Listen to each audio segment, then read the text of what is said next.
북한이 대북 확성기 방송을 중단하라면서 기한으로 정한 것이 오늘 오후 5시입니다. 이제 5시간도 채 남지 않았습니다. 네, 우리 군은 확성기 방송을 중단하지 않을 것은 물론이고 북한이 반발하고 있는 한미 합동군사훈련도 예정대로 진행한다는 방침입니다. 문성목 한국전략문제연구소 연구위원과 함께 분석해보겠습니다. 어서 오십시오. 안녕하세요. 네, 안녕하십니까. 자, 오늘 상황을 조금 정리해 보니까는 자정쯤에 이제 북한 외무성이 성명을 발표했는데 핵심은 이제 전면전도 불사하겠다는 단어를 썼는데 일상적인 협박인지 아니면 좀 의미를 부여할 수 있는 성명인지가 좀 궁금합니다. 우선 타이밍을 보면 이제 북한이 48시간이라고 하는 최후 통첩을 했고요. 네. 우리의 어떤 반응 이런 것들을 계속 주시하면서 자기들의 조치를 하나하나 풀어가고 있는 것 같아요. 그러니까 우리 내부에서는 북한의 그런 최후 통첩에도 불구하고 결코 우리가 지금 시행하고 있는 대북 확성기 방송을 중단할 이유가 없다. 도발할 경우 강력 대응하겠다라고 하는 확실한 입장을 취하고 있고 또 우리 언론이라든지 또 일부 전문가들의 분석들도 대체로 보면 북한이 전면전을 일으키는 어려울 것이다. 이런 것들을 얘기하고 있으니까 이 여러 목소리를 통해서 중국에서 러시아에서 또 유엔에서 이 상황의 사태 책임을 남측으로 전가시키고 그러면서도 역시 자기들의 체제와 어떤 이 정권을 유지하기 위해서 전면전도 우리는 불사할 각오가 돼 있다. 이렇게 해서 위협의 수위 이를 최대한 높여나가는 그런 행태를 보이고 있는 것 같아요. 자, 그러면 그런 가능성은 어떻습니까? 북한 입장에서도 도발을 하거나 이렇게 국지적 도발을 해갖고 우리뿐 아니라 이제 미국까지도 이제 같이 공동 대응을 한다는 것에 대해서 부담을 느끼니까 긴장감을 고조시켜서 주변국들이 좀 개입을 해서 중재를 해줬으면 하는 그런 의도가 있다고 보십니까? 예, 물론 뭐 그런 걸 염두에 두고 하고 있는지는 정확히 알 수는 없습니다만 과거에 이제 이런 분쟁이 있었을 때, 이런 충돌이 있었을 때 이 중재에 의해서 해결된 그런 전례들이 좀 있기는 있어요. 이를테면 1998년에 북한의 잠수함이 우리 강릉에 침투를 해서 우리 군과 이 교전을 하고 아주 사태가 확대된 그런 일들이 있었습니다. 그때 상황을 돌이켜보면 그때 그 북한의 침투 또 교전 여러 가지 군사적 충돌 상황에 대해서 이 미국과 북한 간의 어떤 접촉이 있었고 그 접촉을 통해서 북한이 사과하는 조건으로 미국이 일정한 부분 북한에 지원을 하고 이제 그렇게 해서 이제 사태가 수습되면서 사자회담이라고 하는 틀로 연결된 그런 전례가 있는데 사실 그때와 지금하고는 상황도 너무나 많이 다르고 하기 때문에 북한이 그런 것까지 염두에 둔다기보다는 지금 이제 김양건이가 이 대화로 사태를 수습할 의지가 있다라고 하는 그런 의견을 이제 전달했단 말이죠.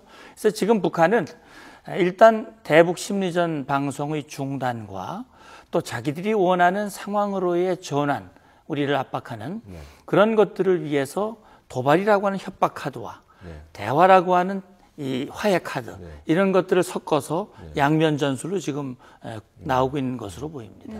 뭐 밤새 그 상황 변화 중에서 좀 주목해야 할 부분 가운데 하나가 중국의 반응이었거든요. 중국에서 뭐 현 상황과 관련해서 건설적인 역할을 하고 있고 앞으로도 할 것이다라고 말하지 않았습니까? 물론 북한은 뭐 그것이 의미 없다라고 얘기는 했습니다만 중국이 하고 있다고 하는 그 역할은 어떤 걸까요? 예, 이제 과거에 북한과 중국 간의 관계가 이제 혈맹 관계다, 순망치안의 관계다. 특히 고위급 교류가 빈번하고 그랬을 당시에는 지금보다는 오히려 북한에 대해서 중국의 의지가 반영이 되고 또 의사소통이 이루어지고 하는 것이 좀 더 원활했을 텐데 지금 2012년 북한이 장거리 미사일을 발사하고 2013년 초에 3차 핵실험을 하면서 사실 중국도 태도가 바뀌었고 북중 관계가 급냉한 상태에서 지금 2년 넘게 회복이 안 되고 있거든요. 물론 중국이 건설적 이 역할을 하고 있다라고 하는 것은 나름대로 북한 주재 대사관도 있고 이 의사소통의 통로가 열려 있기 때문에 아마 중국의 의사를 북한에 일정 부분 전달을 하고 있을 거예요. 그것을 듣고 안 듣고는 북한의 선택이지요.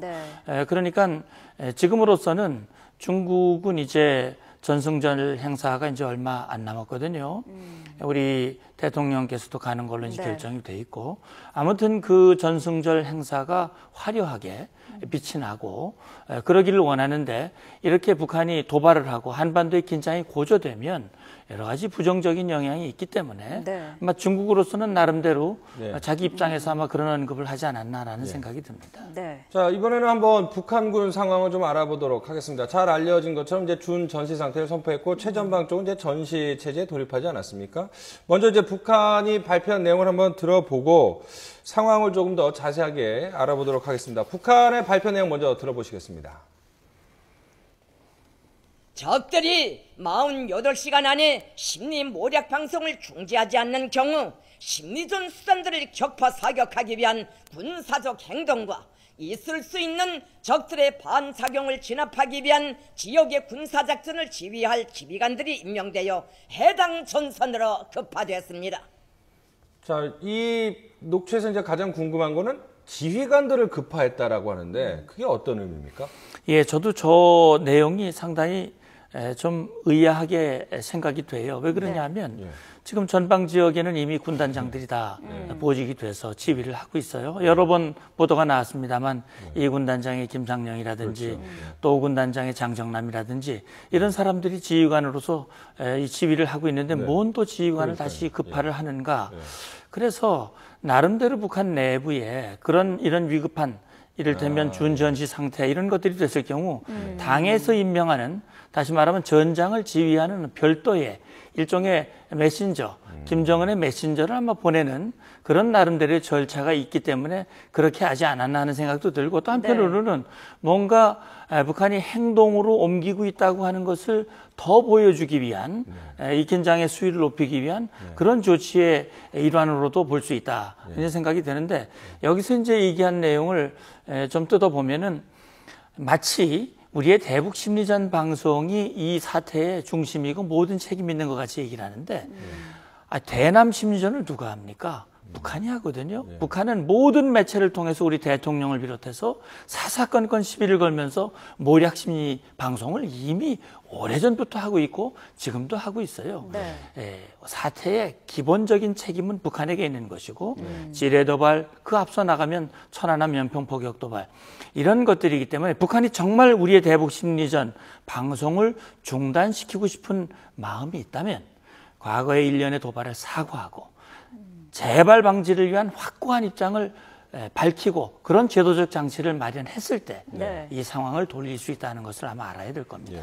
어쨌든 지금 북에서는 전시 상태에 돌입을 했는데, 북에서 전시 상태를 선포하기 위한 어떤 조건이 있다고요? 네, 아마 북한도 나름대로 2012년 김정은이가 이제 취임한 이후에 김정은의 일성은 그거예요. 2011년 말에 아버지 김정일이가 죽고 2012년에 이제 본인이 최고 지도자로 등극을 했는데, 등극하면서 한 얘기가 뭐냐면 3년 이내에 통일을 이루자 말이야. 그래서 3년 통일 대전해 해로 하자. 그리고 그렇게 해서 전시 세칙을 마련했어요. 그 세칙을 마련하는 것 중에 이 한 부분이라고 저는 보고 있는데, 지금 여기도 나와 있습니다만 준전시 상태를 선포하는 조건이 최고 존엄 모독, 우리에겐 생소한 용어입니다. 그리고 뭐 군사도발이라고 하는데 한미가 군사도발하는 일은 없죠.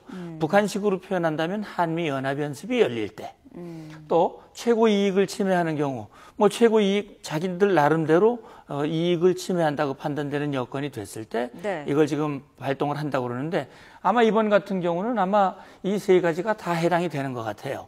이번에 그러니까 우리의 대북 심리전 방송은 북한 지뢰 도발을 응징하기 위한 것인데, 심리전 방송이라고 하는 것이 최고 존엄도 모독하고 있고요. 이 시기에 한미연합연습이 진행되고 있지 않습니까? 그리고 지금 일련의 이런 우리의 조치들이 자기들의 국익을 해하고 있다. 아마 그런 차원에서 준전시 상태를 발동을 했는데, 여기서 주목되는 부분이 준전시 상태를 전선 지역의 국한에서 선포를 하고 있다고 하는 거. 그것이 우리가 북한의 나름대로 계산되고 절제된 그런 행위를 지금 하고 있다라고 하는 것을 우리가 주목해서 볼 필요가 있다고 봅니다.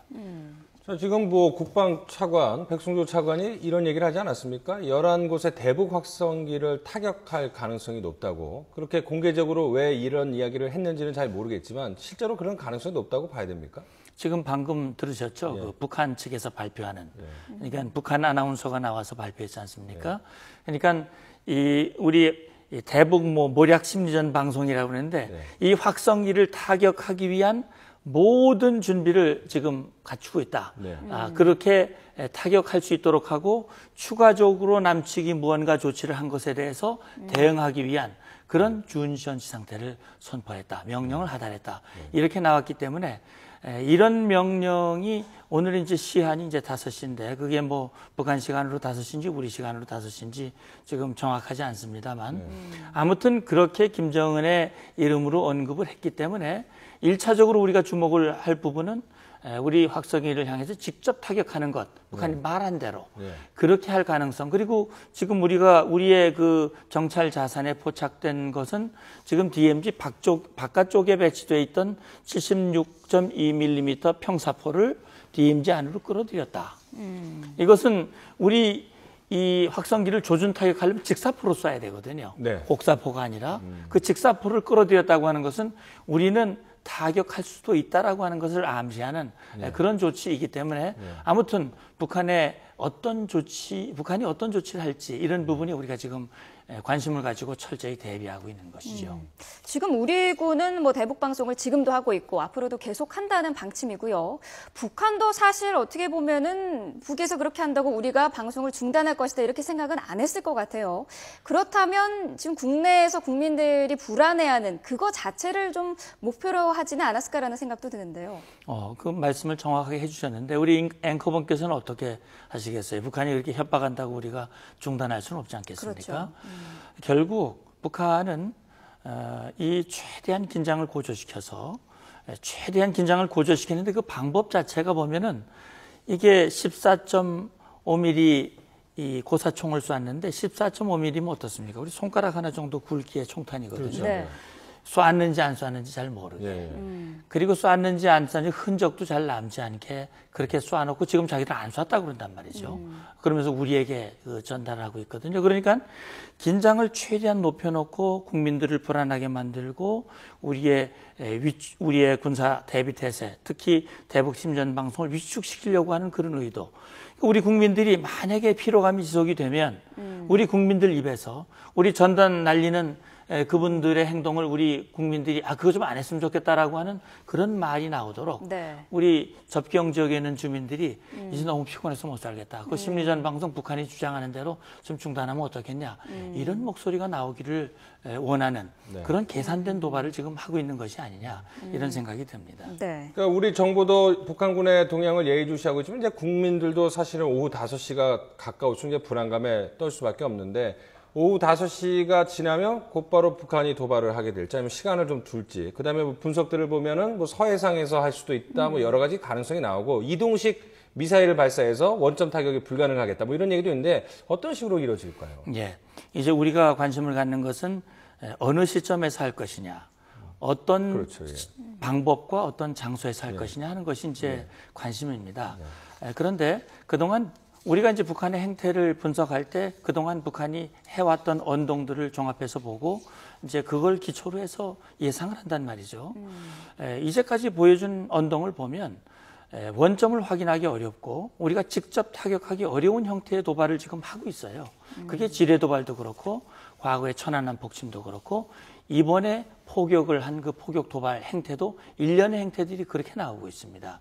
그래서 그런 행태의 연장선상에 도발을 한다면 그렇다면 우리 확성기를 직접 타격하지는 못할 거예요. 왜냐하면 타격한다는 건 바로 우리의 응징을 유도하는 그런 것이기 때문에 그럼에도 불구하고 북한은 김정은이 입으로 그런 언급을 했기 때문에 우리의 직접적인 물리적 타격이 아니더라도 이를테면 긴장을 계속 끌어올리고 우리 국민들을 불안하게 만들고 우리 군의 피로감을 계속 줄 수 있는 그런 형태의 도발을 유지할 가능성이 있습니다. 그것이 예를 들어서 NLL 인근에 사격을 한다든지 또는 말씀하신 대로 미사일을 발사한다든지 아니면 원점을 확인하기 어려운 사이버 테러나 다른 형태의 어떤 그 도발, 그럴 할 가능성이 있고, 그래서 이런 시점을 최대한 길게 끌고 가서 우리 내부에서 자중질환을 통해서 이것이 중단되도록, 확성기가 중단이 되도록 하는 그런 심리전을 계속할 가능성도 충분히 있다. 네. 이를테면 오늘 5시가 됐는데 아무 행동도 안 하고 있으면 언제 또 도발을 할는지 우리 내부적으로 불안할 수 있고, 그렇죠. 네. 또 자기들은 선전할 때 우리가 정말 5시에 하려고 그랬지만 정말 인내심을 가지고 남측의 행동을 지켜보겠다. 그리고 계속 불안감을 유도하는 그런 형태의 심리적인 도발, 그것도 가능한데, 아무튼 우리로서는 강력한 응징 대세를 갖추고 있을 때 예. 북한의 행동을 억제할 수 있다, 이런 생각이 듭니다. 네. 자, 지금 뭐 북한 때문에 불안에 떨고 있고 또 시간이 지속되면 지속될수록 아마 지치고 더 그럴 것 같은데요. 어쨌든 김정은이 직접 비상대책회의를 주재하는 거를 공개를 한 만큼 어떤 식으로든 도발을 할 가능성은 높다라는 게 이제 대체적인 전문가들의 분석인 것 같습니다. 지금까지 문성무 한국전략문제연구소 연구위원 모시고 분석해봤습니다. 오늘 말씀 고맙습니다. 고맙습니다.